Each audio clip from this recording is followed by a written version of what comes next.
in Geneva, and so we begin our deep dive session on the financial mechanism of the Minamata Convention. My name is Claudia ten Hafe, and today I'm joined by my two colleagues, Marianne Bailey and also Irene Riso, to speak to you about this topic and take you hopefully step by step also forward in preparation of COP 4.2, which is to open on the 21st of March, just a couple more weeks to go in Bali.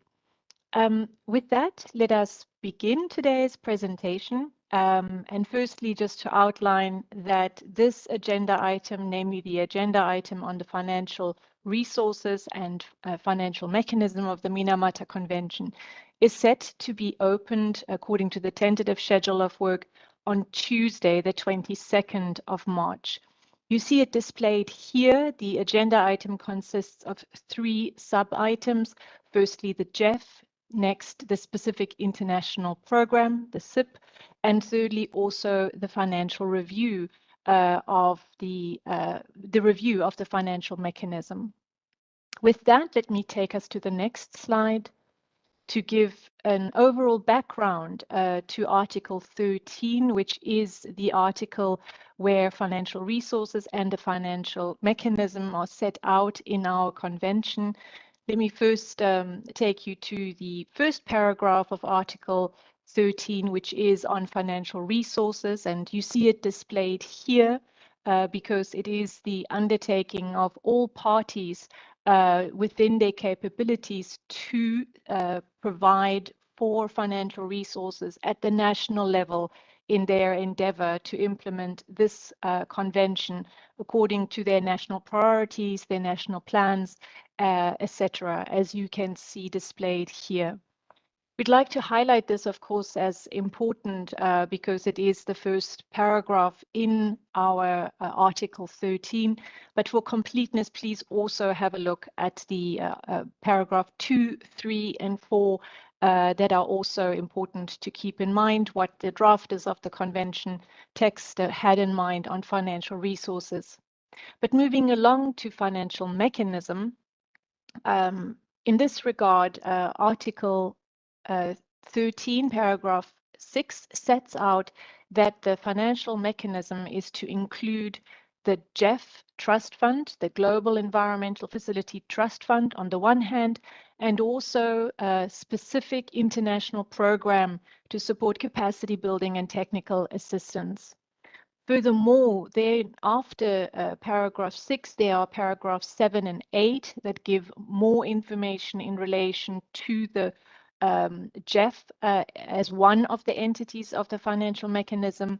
And also just to indicate here that at COP1 in decision 1.5, the COP gave guidance to the GEF Council for the functioning of the financial mechanism, or this part of this entity within the financial mechanism. Going further, paragraph 9 sets out information in relation to the SIP, what has become to be known as the SIP, the specific international program. And here too, the COP did more work after the convention text, namely also at COP1 in decision 1.6. It set out the full operationalization of the specific international program. You see the links here, so if you would like to have a look at those specific decisions, in other words, 1.5, which is the guidance given by the COP for the GEF, and also 1.6, which is the decision that sets out the hosting and operational parts of the SIP, you are able to do so here. But we will also guide you through this in the next couple of slides, and hopefully it will be very clear for you then. May I also refer here to paragraph 11 of that article, because the convention text provides for a regular review of the financial mechanism, and also paragraph 12, which invites all parties within their capabilities to do so to contribute to the mechanism. As always, these are just abbreviated texts of the convention, so please do refer to the original text for the full version of this, but this just as a highlight and background of what the convention provides for in terms of the financial mechanism and more broadly also in terms of financial resources. But with that as background, I would like to go to the next slide and concretize this more in terms of COP-4 matters, because I'm here set out, and you will see this triple pillar approach throughout our presentation. It is also the approaches set out in the agenda, which is to outline all the matters related to GEF, then to outline all the matters related to the SIP, the Specific International Program, and thereafter all the matters related to the review. So very firstly here, what is in front of COP4? There are two tasks with regard to the Global Environment Facility. The first is its regular task of receiving and reviewing the reports received by, number one, the Secretariat on the entity, in this case, the GEF, but then also from the entity, the report received from the entity, namely the report received from the GEF Council. And you see displayed here where the executive summary is available in all languages, as opposed to the full report, which is an INF document. Thereafter, another task before the COP is, and this is something that happens ever so often, and that is the replenishment cycle of the GEF. We will give you a lot more information in the coming slides, but as this replenishment cycle as the current replenishment cycle ends, that is GEF 7, there have already been, of course, all of the negotiations and preparations towards being able to begin the next replenishment cycle that begins in the middle of this year. And so we are now in the concluding months and weeks of concluding matters on GEF 8. And as such, there is an update to the COP on the proceedings there, on the discussions there, the preparations there. This agenda item, you will recall, was already opened at 4.1, and parties deliberated on this and also put forward very, very helpful statements, which, of course, as you know, we have forwarded to the GEF Secretariat and through them to the GEF Council members. The GEF CEO was, of course, part of the online COP 4.1 deliberations and listened to this particular agenda item as much as, and also his staff. But just to recount here that for the replenishment cycle considerations, there are 3 documents that are prepared for COP 4.2, and we shall go into them in a little bit more detail in a moment. Just to say that, of course, the replenishment discussions themselves, though, happen completely under the auspices of the GEF. But let me take you to the second bundle and to here highlight the 2 tasks under the SIP.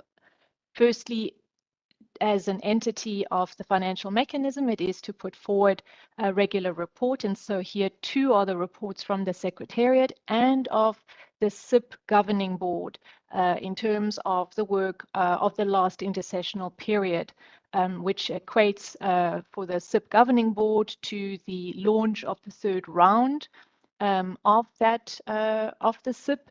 But it also, as we will detail later, it is also the Secretariat's responsibility to support the implementation, the overall implementation of all the projects approved so far. So we will be speaking to you there about all the projects, also, of course, from the 1st and the 2nd round. But in addition to this regular COP task of looking at the work of the SIP, both in the intersessional period, but also overall, there is a COP3 mandate. You may recall that the UNEP Executive Director was invited to prepare a report on strengthening the SIP and its operations and its effectiveness, and she has done so. And this report, which is a document 413, is before the COP for its consideration. And then lastly, but in no means least, is a 5th task, and that it has to do with the review of the financial mechanism It also comes from a COP mandate, but also, as you just saw directly from the convention text, that the financial mechanism is to be reviewed on a periodic basis. And so last COP, the Secretariat was requested to draft a draft terms of reference for the second review, and that is indeed what you have in that document. So the next slide gives you just the headline of what we intend to do today. Firstly, besides giving a document overview, also to give you for GEF a bit of an update on the progress on MIAs and also NAPs received, as well as to give you a bird's eye view of what has been happening in the last 3 replenishments rounds of the GEF in terms of Mercury matters. And then, of course, to also give the update on the 8th replenishment as it's going. We will have, as you will see here, always an info stop just to check in that the information is clear, that you are able to raise any issue that might not have been clear that we could perhaps clarify. For the SIP, we would like to present you the document overview, but also give you a little bit more information on SIP projects, on the rounds, and even for those of you that might not be very deeply involved in the SIP applications, just to know how a SIP round works. And then, of course, there is the Executive Director's report. And then lastly, for the review, we would like to introduce to you the review, the draft terms of reference, and of course, draw your attention to the fact that there's a draft decision before the COP in this regard. With that, I'd like to go to 2 more overview slides. And this is really just for background information. The one is that you see here the financial mechanism as it is contained or encompassing both the GEF on the one hand and the SIP on the other. Of course, the GEF is a far, far larger entity within the financial mechanism to the SIP, which is quite a small and modest program. But nevertheless, these 2 form are included in the financial mechanism of the convention. And here's just some very basic data on each. In terms of the Secretariat is, of course, the GEF Secretariat in Washington under the broader umbrella of the World Bank. The GEF functions through a GEF Council and also a periodic GEF Assembly. And you can see here the link to the conference of the Minamata Conference of Parties, guidance to the GEF. But also, of course, just as a reminder, there is an MOU in place between the Minamata COP and the GEF Council. On the other hand, the SIP, the slightly or much smaller part of this financial mechanism, it is housed within the Minamata, or the Secretariat is provided by the Minamata Secretariat here in Geneva. But it is under the overall delegated authority by the COP of the SIP Governing Board. You can, of course, visit the website here just to see the board or the different boards that have so far looked after the SIP on behalf of the Conference of the Parties. And also, and we shall outlay that a little bit more here, is that the decision that was passed on the SIP to operationalize it fully in 2017 with decision 1.6, it contains not only information on how the board operates, but also that the SIP program is hosted by the Secretariat, and also gives it guidance. The COP gave guidance on what the SIP is supposed to be doing and how it's supposed to be funding, and so on.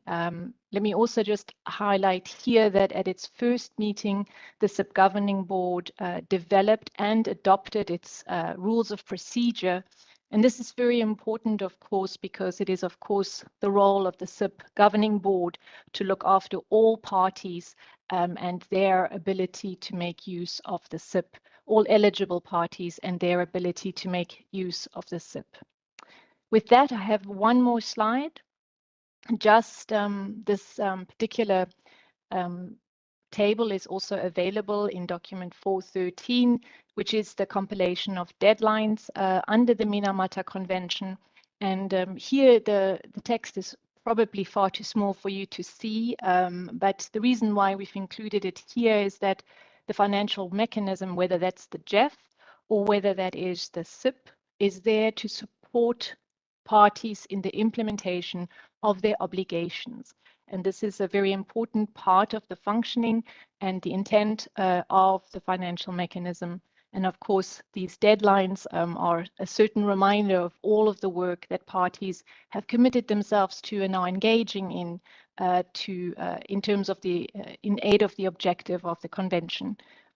With that, I would like to now move to the first chapter that we've prepared, namely the Global Environment Facility, and I would like to invite my colleague Marianne Bailey to introduce the next slide. Please, over to you, Marianne. Thank you very much, Claudia, and hello to all our participants. Thank you for taking the time to be with us today. This document on the Global Environment Facility is the Secretariat's update on matters related to the GEF in its role as part of the financial mechanism as described in Article 13. So document 4/9 is the Secretariat's update. And it should be read in conjunction with the report of the GEF Trust Fund to the COP, and that full report is provided in INF 7, and its executive summary is provided in Addenda 1 to our main document.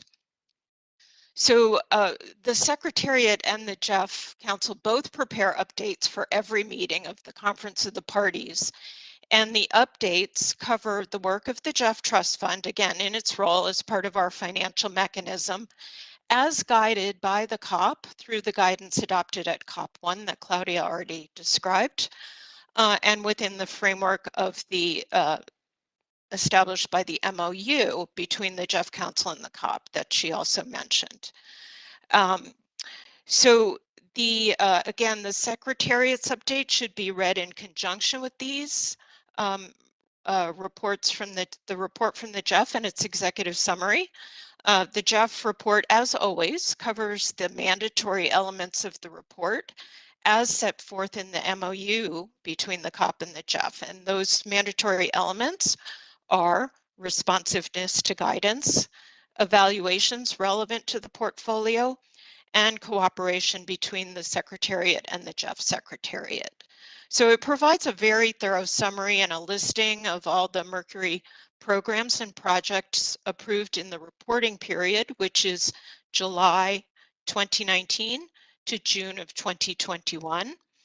And it also includes not only just the programming undertaken through the chemicals and waste focal area specific to Mercury, but also additional support provided through, for example, the GEF Small Grants Program. So it's really quite informative, and I encourage you to take a look. In the next slide, we want to show that the GEF has provided support for enabling activities since GEF 5. So through two and now almost the end of the third relevant replenishment period, 117 countries have been provided support to develop their Minamata initial assessments. Of that amount, 66 are published on our website. They were provided to the Secretariat for posting to our website. And in the next slide, the other enabling activity that the GEF provides support for is the national action plans on artisanal and small-scale gold mining. So a country that notifies the Secretariat that ASGM using Mercury is more than insignificant in its territory can seek, eligible parties can seek support to develop their NAPs. Wait, I misspoke there. It's eligible countries, which also includes signatories to the conventions for enabling activities only. So to date, 42 countries have received support to develop their national action plans that are developed in accordance with the requirements set forth in Annex C of the convention. And of those, 16 have been submitted to the Secretariat and posted to our website. So you can see some very good coverage of the enabling activities by the GEF programming. In the next slide, here we can see the distribution of GEF Mercury funding in the 8 years that span the GEF 5 and 6 replenishment periods. And so you can see the regional breakdown there. And for GEF 7, the current period, the total allocation for Mercury was 206 million. And through the reporting period, that is through June of 2021, when we finalized all these COP-4 documents, just under 160 million of that amount had already been programmed. So we were not able to generate a chart for GEF 7 since that period is ongoing. But in the next slide, we can see the cumulative regional distribution of Mercury programming from GEF 5 all the way through GEF 7 to date. And I hope that's informative as a way to visualize the distribution of GEF programmatic funding for Mercury. And in the next slide, you can see the sectoral distribution in that same time span. So in other words, this covers which articles of the convention the projects primarily focus on. Of course, most or many of the projects would have multiple benefits, but this distribution shows their primary focus. As you can see, ASGM, artisanal and small-scale gold mining, has received the most support to date.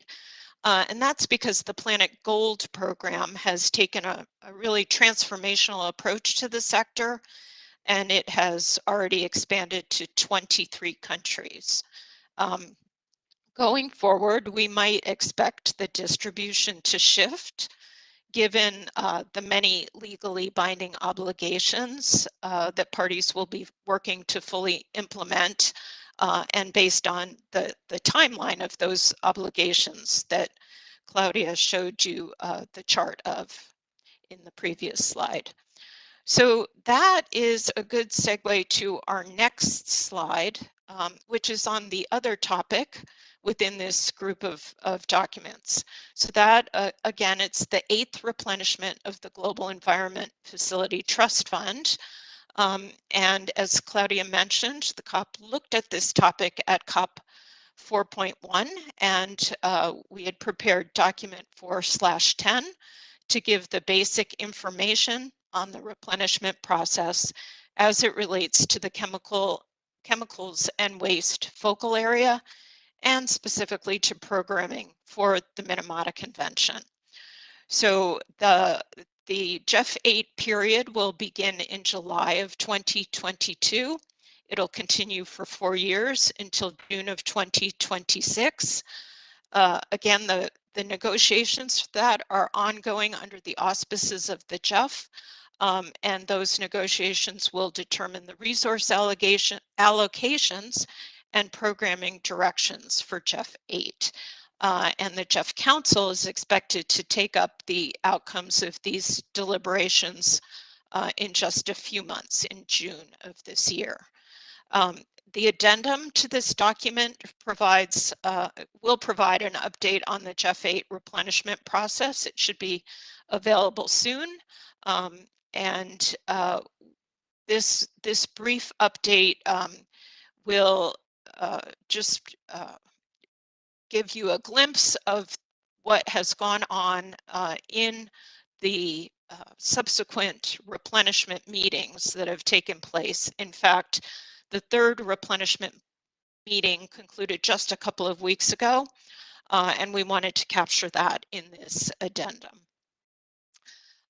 There will be an intersessional replenishment meeting on March 8th and 9th under the auspices of the GEF and its trustee trust fund, the trustee of its trust fund, which is the World Bank. And the 4th and final meeting will be in April. The GEF will be issuing updated documents prior to the final replenishment meeting in April. And that final meeting is expected to finalize the full resource envelope and allocations to specific focal areas and integrated programs. And I'll provide a little more detail on that in just a moment. And then again, the GEF Council would endorse and then open the replenishment period, which will go until mid-2026. At the link at the bottom of the slide shows where you can find the full set of documents that were provided to the third meeting of the replenishment on the GEF website. And you will soon, hopefully soon, be able to see the April meeting documents, probably 6 weeks in advance of that meeting. And again, as I believe Claudia mentioned, the statements that our parties made during the online session are all captured in the report of that session, which is found in document 4/28. In the next slide, we have a graphic that may be familiar to some of you. It shows the architecture of GEF 8 with its Healthy People, Healthy Planet framework and its combination of programming, which is done through the GEF focal areas, and those are biodiversity, climate change, land degradation, international waters, and chemicals and waste, and through integrated programs. Now, the GEF proposed for the replenishment 11 integrated programs. The documents prepared for the third replenishment meeting earlier this month proposed elimination of one of those integrated programs, the Hazardous Chemicals in Supply Chains integrated program. But that is still under discussion as a number of replenishment participating countries expressed a preference for its retention. And in the next slide, I want to focus your attention on the objectives outlined for the chemical and waste focal area for GEF 8. So those are quite entirely consistent with the objectives that were used for the GEF 7 programming, and also very consistent with the COP guidance to the GEF. So I'm quite pleased to report that throughout the replenishment meetings, but particularly in this third meeting that happened earlier this month, participants, including donor countries, expressed strong support for robust funding to the chemicals and waste focal area. And the graph on the right shows the Mercury funding through GEF 5, 6, and 7, as we earlier showed you in the pie charts.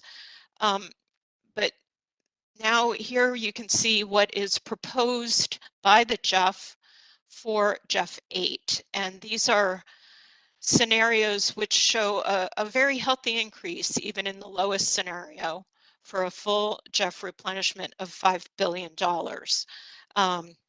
in which the Mercury allocation would be $252 million in that scenario. Of course, those scenarios are still just under discussion. They are not finalized.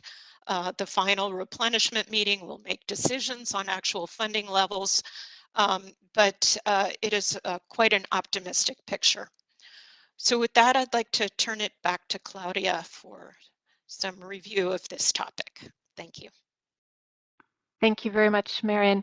Indeed, we have these info stops just to give a moment of pause because our presentations are quite content heavy, of course. But just to recount, Marian put forward the regular reports before the Conference of the Parties regarding the GEF, that is the Secretariat regular report, and also the regular report of the GEF Council.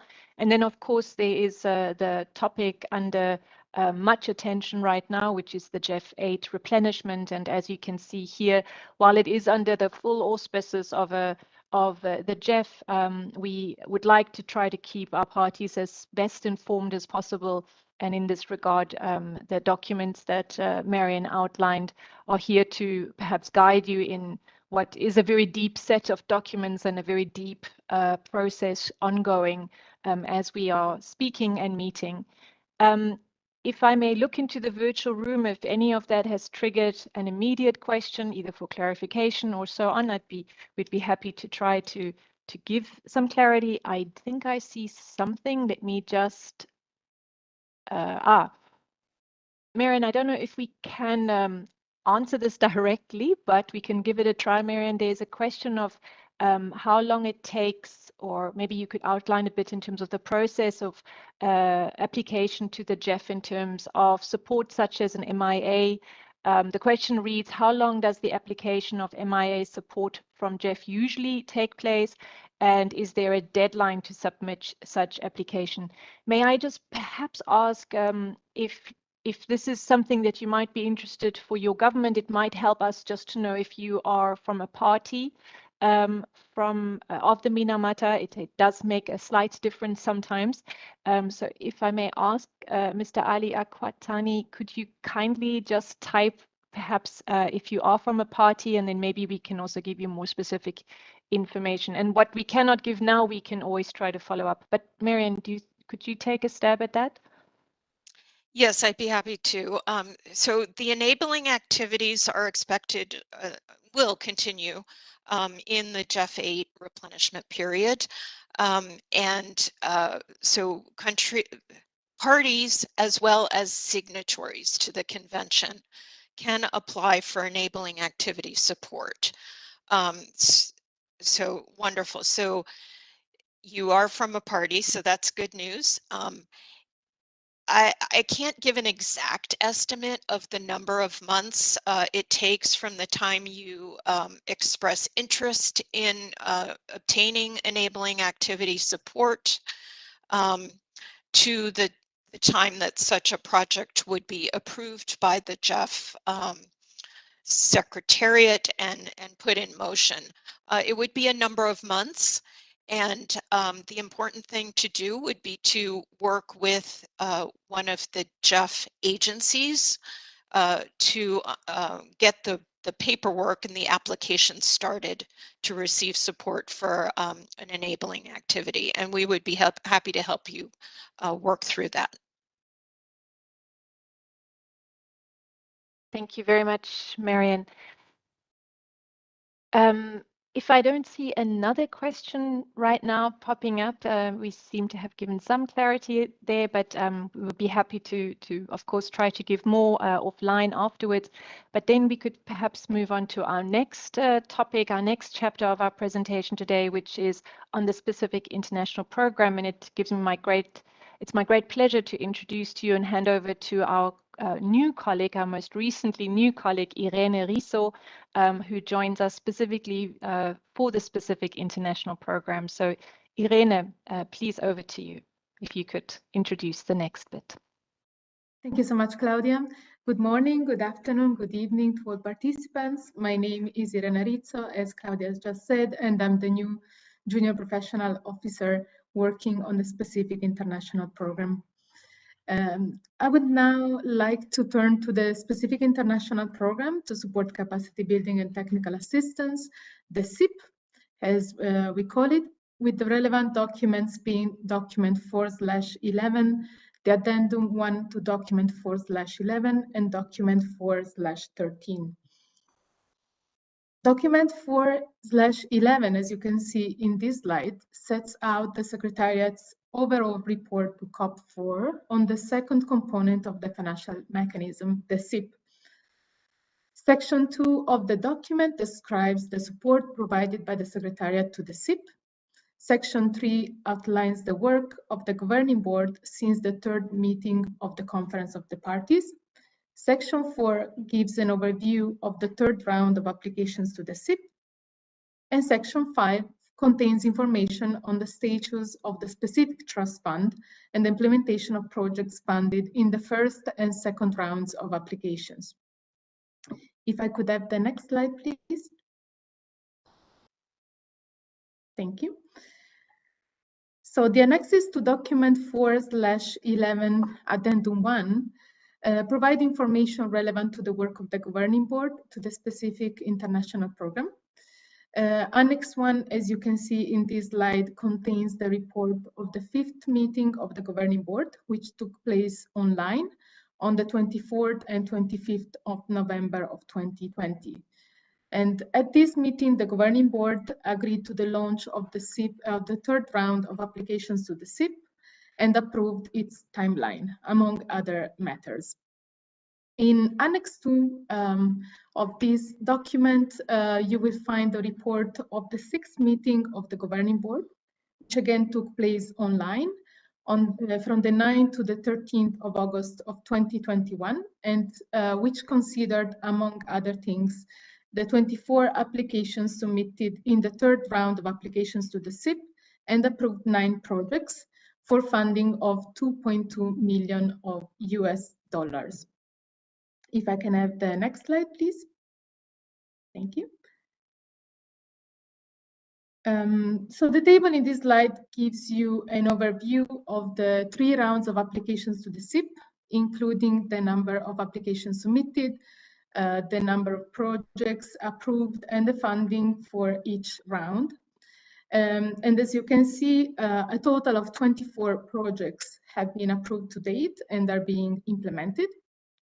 And just to go a bit more into the details of this table, the governing board met in Oslo in October 2018 to review the 12 complete applications to the 1st round of the CIP, and approved 5 projects with an overall budget of about $1 million US dollars, as you can see on the left side of this slide. Then the governing board met again in Washington in September 2019 to review the 20 applications submitted to the 2nd round of the CIP, and approved 10 projects with an overall budget of about $2 million. And again, at its 6th meeting, which took place online last year in August 2021, the governing board reviewed the 24 applications to the 3rd round of the CIP, and approved 9 projects with an overall budget of about $2.2 million US dollars. And of course, I would just like to mention that these projects are at different stages of implementation, and 3 projects from the 1st round already closed out at the end of 2021. For the 9 projects approved in round 3, as you can see on the right-hand side of this slide, we are now drafting the legal agreements. I also would like to draw your attention to the yellow box at the bottom of this slide, and invite you to check, if you can, the CIP Matters newsletter, where you will find more information on the progress in the implementation of the CIP projects. And in particular, I want to flag the 4th edition of the newsletter, which was published in December 2021, just a few months ago. And that provides more information on the outcome of the 3rd round of applications to the CIP, and also more information on the donors of the 3rd round, and news from a number of projects, project partners, including Antigua and Barbuda, Armenia, and Lesotho. And you will find also the link at the bottom of this slide. And I would also like to mention that there will be a pre-COP online side event on the CIP that is being organized on Wednesday, the 9th of March, 2022. And this event aims to highlight the achievements and impacts of a number of CIP projects from around the world. If I can have the next slide, please. Thank you. In this slide, we want to show that the CIP is supporting developing country parties and parties with economies in transition in all regions of the world, including a number of least developed countries and small island developing states, as you can see in the table in the left-hand side of the slide. I also would like to draw your attention to the fact that in the 3 rounds of applications, 9 projects were approved in the Africa region, 7 in the Asia Pacific region, 3 in the Eastern European states, and 5 in the Latin America and the Caribbean region. Then on the right-hand side, you can see a map of the 24 projects, the total of the SIP projects approved to date, that were approved in the 3 rounds of applications to the SIP, and the different colors refer to each round of applications. And with that, I would like to stop here and hand over to my colleague Claudia that will walk you through the SIP project application round. Thank you very much. Thank you very much, Irene. We have this one slide that sums up how the third round worked, when it began, the different steps, and also then when the decision was taken on the projects that were approved. But let me also offer this slide to you as a basic outline how this is the same as each of the different rounds. So just to explain that from the beginning, the governing board placed great emphasis on having strict criteria for selection of the most worthy projects to support. The board also placed strict attention to sound guidelines to the applicants so that they could have all information at their disposal to prepare their applications. Of course, we learned from round to round and hope, in fact, that the guidelines have become even more helpful through this time. Every time the board met to launch a new round, in other words, before round 2 and also before round 3, the board reviewed the lessons learned from the previous round and where possible included the improvements in the next round. And so we have now a model that has been done and tested, if you will, for 3 times. And it really is all about at a certain moment, the board is able to launch the next round. And that moment is very much determined also by the availability of funds in the specific trust fund. Then the Secretariat would be asked to adjust, if necessary, the application guidelines or to update them to the new round. And this all is done in time so that when the board believes it's ready to launch the next round, that all is ready and the round can be launched as soon as possible. We have learned that it's important that parties have sufficient time to prepare their application, but also that parties need interaction time with the Secretariat to check back, to understand better what type of activities can be included, who can apply for the SIP, etc., etc. So for this particular third round, we built in specific webinars for all time zones, and we conducted these webinars during the application period in English, in French, and in Spanish to try to be as much of support as possible to eligible applicants of the SIP. We also try to bridge the big time divide to the Pacific as well. As you know, it is rather difficult for colleagues from the Pacific area to dial into our time zone here at the most appropriate time, but we also reached out to them to really try to ensure that all those that may have an interest in applying to the SIP, all parties to the Minamata that are eligible to apply to the SIP have the information at hand. Then for the third round, the due date was in March, and the first task that is given to the Secretariat is to check that the applications are complete. There is an innovation that the board introduced this time around in that once the Secretariat has checked it is complete, and once the task group has convened and given the project a first reading in terms of coherence with the overall intent of the SIP and also coherence in terms of approach of project and also project management, oversight, stability, etc., that where there are areas where applicant may be able to strengthen her or his proposal, time has been built in to send the project with such comments to the project manager or the project proponent, and all those project proponents had 1 month to consider the comments of the Secretariat and consider perhaps strengthening their projects according to those comments.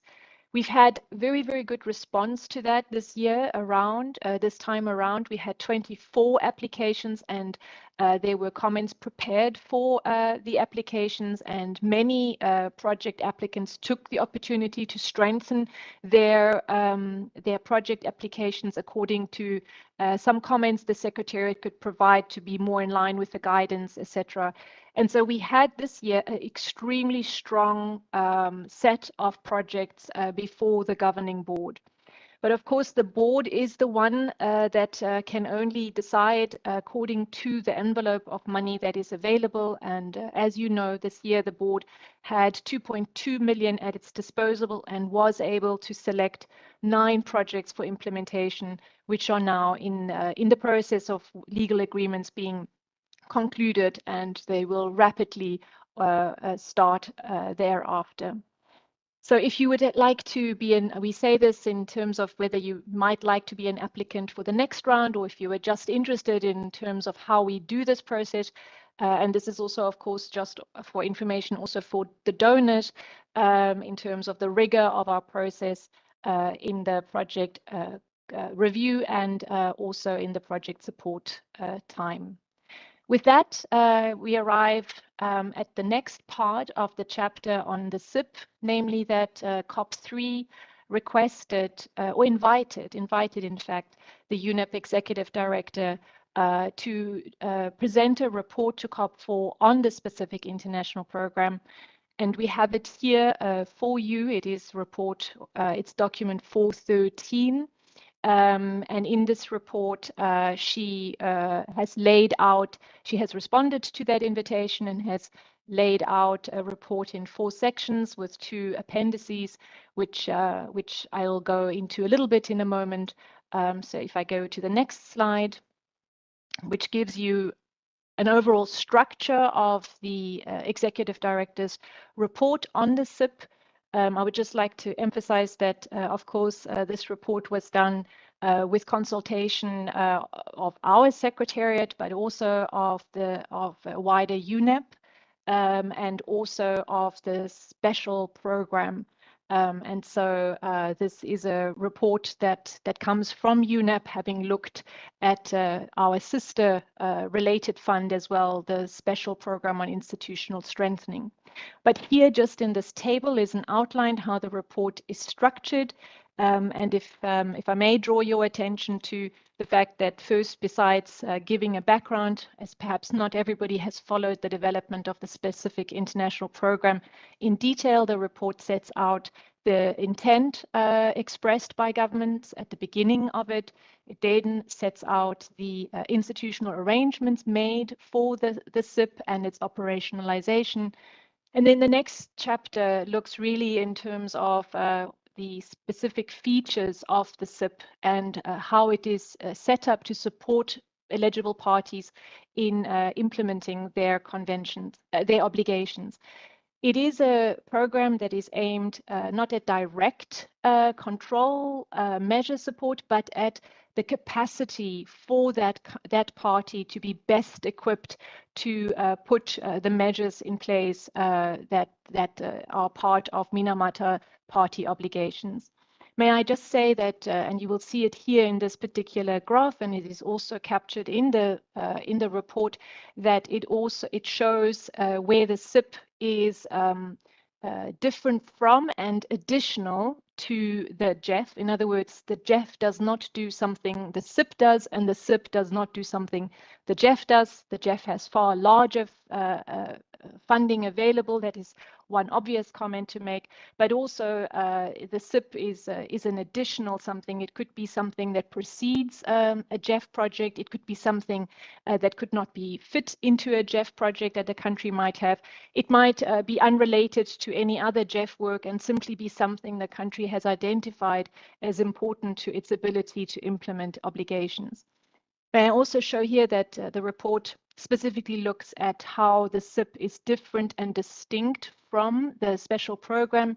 And I would like to here just also credit all my colleagues, our colleagues at the special program, we have worked hand in hand for a number of years now, both in terms of looking at projects of Minamata under the special program, but also our colleagues from the special program are part of our task group to consider the projects that are before the SIP. And so there's very, very close collaboration between the Secretariat of the special program in the chemicals and health branch and us in the Minamata Convention.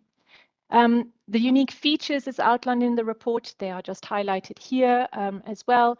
And the report then has two more sections. The one is to outline experiences, but you've heard my colleague Irene already outline some of that. And then it concludes with strengthening of the SIP and its operations with some items mentioned there. Of course, please read the report in its totality, but if I may have the next slide, just to really say thank you to the donors that you can see here. We've had tremendous support for the first, second, and third round of the SIP. And these are the cumulative amounts of monies made available to the SIP. This is a graph, of course, also in that report. So our thanks certainly from a Secretariat perspective, but on behalf of the board, for all of those that have been able to make funds available, go to Norway, go to Switzerland, to Sweden, to Germany, to the United States, to Austria, to the United Kingdom, to the Netherlands, to Denmark, and also to France. These have been the enablers of the projects that are now under implementation.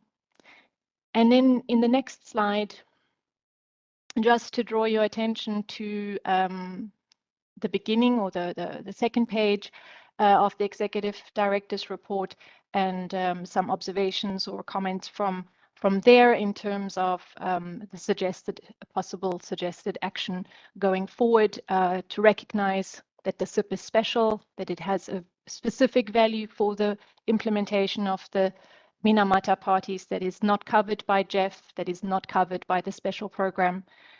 Also that the SIP is there for 10 years and it's the first decade of implementation for parties to the Minamata Convention.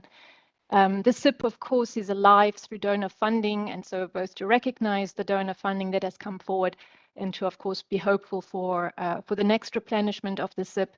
And that is also both in terms of financial resources and in-kind contributions. And here I would just like to thank on behalf of the Secretariat, the government of Italy, for, in fact, our junior professional officer to help us in this endeavor. If I could go to the next slide, just to sum up, that on the SIP item, we have the regular reports, both from the Secretariat and from the governing board, of course.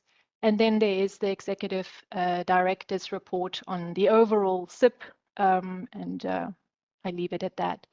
If I may look into the virtual room to see if there's any item for clarification or any particular item that we could maybe speak to, mindful that we actually have gone quite deep into all of these matters and we still have one item left that we would like to bring to your attention, and that is the upcoming review of the financial mechanism. So if I may just ask Marion to dive right into presenting that.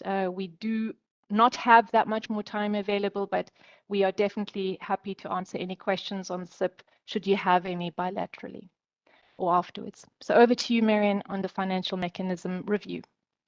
Great. Let's go right into document 4/12, which covers the review of the financial mechanism. And the mandate for the periodic review of the mechanism comes from Article 13, paragraph 11, which calls upon the COP to review no later than at its third meeting and thereafter on a regular basis the level of funding, the guidance, the effectiveness, and the ability of the financial mechanism to address the changing needs of developing country parties and parties with economies in transition. The first report was completed by the COP at COP-3, and you can see the decision document there. And the decision also requested the Secretariat to draft terms of reference for the second review. So that's what we have done. You can find the draft terms of reference in Annex 2 of the document, and as a reminder, this would be a decision agenda item, and so Annex 1 of the document proposes a draft decision. With respect to the timing of the review, such a decision would allow the Secretariat to present the information needed to complete the second review to COP-5. And this timing we see as advantageous because the review could encompass all the programming since our entry into force in August 2017, through the end of GEF 7 and through the midterm of the specific international program. And it would also be able to be informed by the short and full national reports. And it would provide very valuable information for the project and program development in GEF 8, more information for the design of GEF 9, and for the future rounds of the SIP. So in the next slide, we just want to give you some details on the draft terms of reference as presented in Annex 2 of the document. Importantly, the draft terms of reference is situated within the context described earlier of the mandates, the COP guidance to the GEF MOU, the SIP guidance, etc. And so it's really grounded in those elements that guide the work of the financial mechanism. The draft terms of reference also benefited from input from the GEF Secretariat and the SIP Governing Board.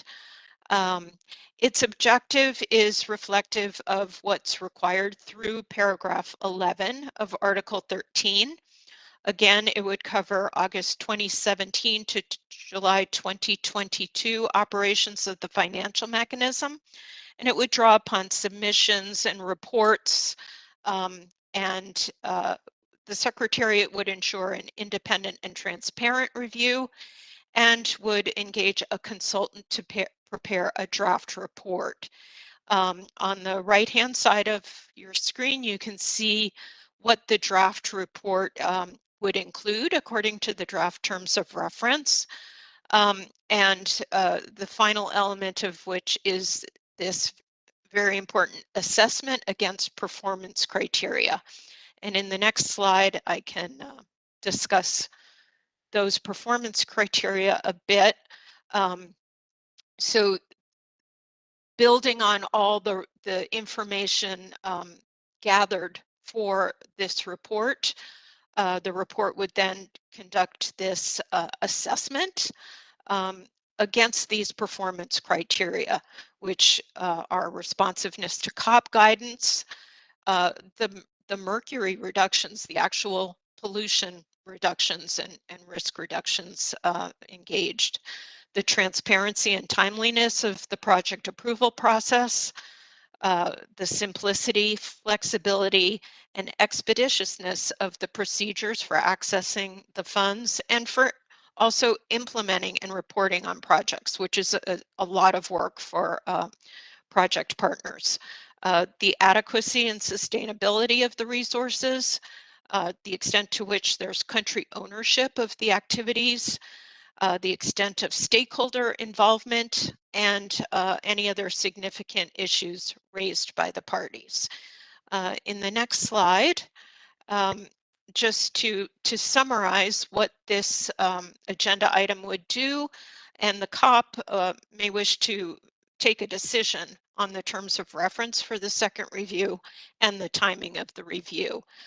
The draft decision would call for the adoption of the terms of reference. It would invite submissions from parties, intergovernmental organizations, non-governmental organizations, and stakeholders. And for that, we've proposed submissions by the end of September of this year. And it would request the Secretariat to compile information relevant to the second review for consideration by COP-5.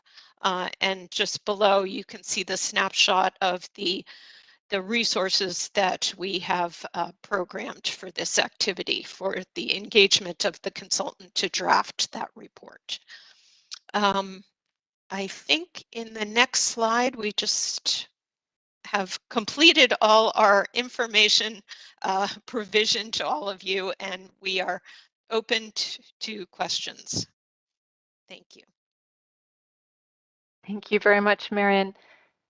So looking, as one says, into the virtual room, if there are any specific areas you would like us to clarify, whether it is on the review or on any of the items before, if you would like to take this opportunity, please feel free to do so. Or otherwise, simply reach out to us, to Marian, to me, or just to our general email box, and we shall try to be returning with the information that you require. If I don't see any burning hands or items in the chat box, I would like to thank you on behalf of all of our colleagues at the Secretariat for your time to join us today. Hopefully you might still have a bit more time for a couple of other events that we are still putting together in the run-up to COP 4.2, where we hope to see you in great numbers in beautiful Bali. But other than that, thank you very much for joining. Stay safe, and we hope to see you soon. Bye-bye.